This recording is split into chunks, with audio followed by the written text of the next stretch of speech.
I graduated with a degree from University of Toronto in economics, and my first job was that of a programmer. So that got me into working for Texas Instruments.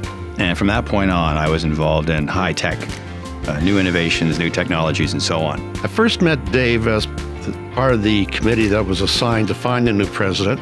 I guess I thought he was probably an ideal candidate, except for the fact he had zero agricultural experience. He came in and he was a guy who knew finance, he knew investment, he knew how to work with companies, but he didn't know a lot about agriculture at the time. Dave got involved in ag tech before a lot of us called it ag tech. And Dave took a lot of the skills that he had from the IT industry, went through and tried to translate them into basically enabling companies in ag tech to grow, develop, and to scale. It took probably a year to a year and a half for me to really start to feel comfortable in a sector that I knew nothing about. He was a big thinker and big ideas for Bioenterprise, and really resisted the idea that Bioenterprise should be this local two-person organization. Dave was the first person we went to when we wanted to look at getting into agriculture. Vive Crop Protection started off as a technology looking for a home. And everybody out there said, you have to go through and talk to Dave Smardon. He is the nexus, the center point for ag in Canada. Over a period of time, we got more and more calls from entrepreneurs from further and further away.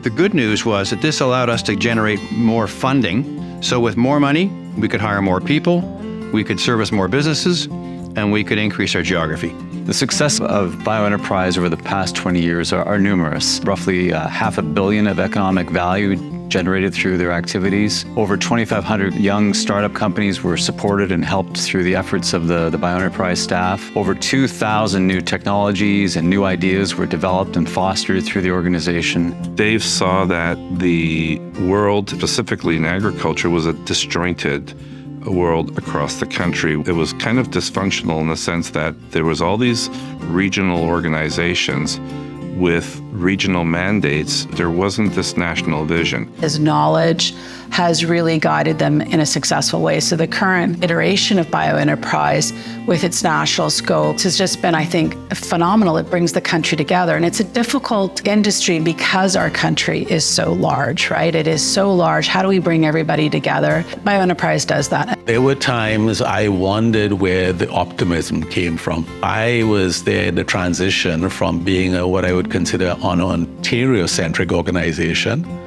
to a national organization. It was tough going at times, right? But yet still through it all, this chord of optimism just kind of came through constantly, right? One of the guys at the place says, I'm a realist, but I'm just sometimes overwhelmed by Dave's optimism.